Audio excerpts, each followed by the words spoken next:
બગદાણાના ચકચારી નવનીત બાલધિયા કેસની અંદર આજે કોર્ટ દ્વારા જે આરોપી છે, આ કેસના મુખ્ય આરોપી છે એ જયરાજ આહિર સહિત 6 લોકો જે ભાવનગરની જેલની અંદર બંધ હતા એમને જામીન મંજૂર કરવામાં આવ્યા છે અને ટૂંક સમયમાં હવે આ જે આરોપીઓ છે એ જેલ મુક્ત થશે। આ વિષયને લઈને બંને પક્ષ તરફથી આજે કોર્ટની અંદર ખૂબ સારી એવી દલીલો થઈ હતી। આપણે બંને પક્ષના વકીલોને આ અહેવાલની અંદર સાંભળીએ કે તેઓ આજના જે જામીન પર મુક્તિ આ આરોપીઓને મળી છે તેને લઈને શું કહી રહ્યા છે।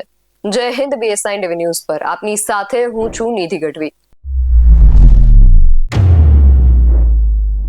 બગદાણાના નવનીત બાલધિયાના કેસની અંદર એ જેમની ઉપર મુખ્ય આરોપ લગાવી રહ્યા હતા એમનું કહેવું જે છે કે આ જે મારી ઉપર હુમલો કરવામાં આવ્યો છે એમાં મુખ્ય ષડયંત્રકારી માયાભાઈ આહિરના પુત્ર જયરાજ આહિર છે। એ જયરાજ આહિરને આજે કોર્ટ તરફથી જામીન પર મુક્ત કરવામાં આવ્યા છે ને એમની સાથે અન્ય જે 5 લોકો જેલની અંદર બંધ હતા એમને પણ જામીન પર મુક્તિ આપવામાં આવી છે। એટલે આ 6 લોકો હવે ભાવનગરની જેલમાંથી મુક્ત થશે। ત્યારે આ વિષયને લઈને બંને પક્ષ તરફથી બંને પક્ષના જે વકીલો છે તેઓ શું કહી રહ્યા છે તેમને વારાફરતી સાંભળીએ। હું એડવોકેટ જીજી આહિર મહુવા ગઈકાલે જે ચકચારી બગદાણા કેસના જેના ઉપર મુખ્ય આરોપ છે એવા જયરાજ આહિર અને અન્ય જે 6 જણા જે છે એમના જામીન અરજી હતી। એમાં મુખ્ય જયરાજ તરફે હું અને મારા કલીગ મિત્ર વિદ્વાન RJ વ્યાસ, રુચિત વ્યાસ હાઈકોર્ટ એડવોકેટ અમારી સાથે હતા અને બંને પક્ષને સાંભળીને નામદાર કોર્ટે આજે સવારમાં જ હમણાં જ હુકમ જાહેર કર્યો છે અને તમામ આરોપીઓ જે ગઈકાલના જે 3 જામીન અરજી હતી એમાં 4, 5 અને કુલ મળીને 6 આરોપીઓ જે છે એમની જામીન અરજી નામદાર કોર્ટે યોગ્ય શરતોને આધીન મંજૂર કરી છે। આમ તો અગાઉ તારીખ 2/2024ના રોજ અન્ય આરોપીઓ જે છે જે મુખ્ય પ્રથમ જે 7 આરોપીઓની જામીન અરજી મંજૂર કરેલી અને એમના જ પેરિટીના ગ્રાઉન્ડ ઉપર અને થયેલ દલીલોને ધ્યાને લઈ અને નામદાર મહુવાના એડિશનલ ડિસ્ટ્રિક્ટ અને સેશન્સ જજ સાહેબ શ્રી AS પાટીલ સાહેબ દ્વારા આરોપીઓને જામીન મુક્ત કરવાનો હુકમ કરેલ છે।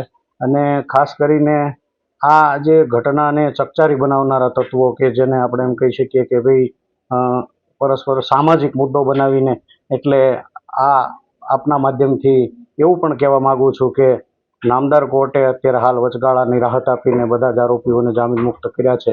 એવા સંજોગોમાં બંને તરફેથી શાંતિ સ્થપાય અને કાયદો અને વ્યવસ્થા જળવાઈ રહે એ દિશામાં તંત્રએ પણ સજાગ રહેવાની જરૂર છે। ચેતનભાઈ, જયરાજ આહિરના જામીન આજે મંજૂર થઈ ગયા છે, તો સૌથી પહેલા તો એ જાણવું છે તમારી પાસેથી કે કઈ શરતોને આધીન આ જામીન આપવામાં આવ્યા છે? જી ચોક્કસ શરતો તો આમાં ઘણી છે કે સોશિયલ મીડિયામાં કોઈ જાતનું પોસ્ટ મૂકવીને વગેરે વગેરે, પણ કોર્ટને ક્યાંક ને ક્યાંક એવું લાગ્યું છે પુરાવાના બેઝ ઉપર કે નહીં આમાં જામીન પર મુક્ત કરવા જોઈએ, તો એના પર એ લોકોને જામીન પર મુક્ત કરવામાં આવ્યું છે।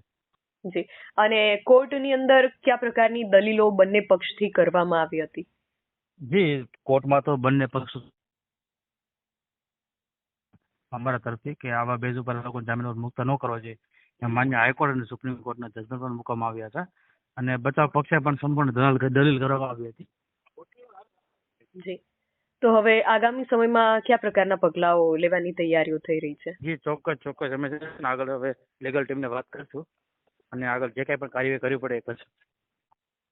જી, ચેતનભાઈ, આપ અમારી સાથે જોડાયા તે બદલ આપનો ખૂબ આભાર। તો બંને પક્ષ તરફથી કોર્ટની અંદર પણ આ જ પ્રકારે ધારદાર દલીલો કરવામાં આવી હતી અને આરોપી જે છે જયરાજ આહિર એમના વકીલ દ્વારા જે પણ દલીલો કરવામાં આવી અને જે પુરાવાઓ રજૂ કરવામાં આવ્યા તે કદાચ વધુ ભારપૂર્ણ લાગ્યા હશે અને તેના આધારે આજે કોર્ટ દ્વારા આજે 6 આરોપીઓ છે એમના જામીન મંજૂર કરવામાં આવ્યા છે અને સામે જે ફરિયાદી પક્ષના વકીલ છે એ વકીલનો અને ફરિયાદી નવનીત બાલધિયા આ બધાનું એ જ કહેવું છે કે હવે અમે હાઈકોર્ટ તરફ મીટ માંડીશું અને હવે આ કેસને અમે હાઈકોર્ટમાં લઈ જવાની તૈયારીઓ જે છે એ કરી રહ્યા છીએ। એટલે હવે આગામી સમયમાં ખાસ જોવાનું રહેશે કે આ કેસ હવે ક્યાં સુધી પહોંચે છે અને એનો અંત ક્યારે આવે છે અને શું આવે છે।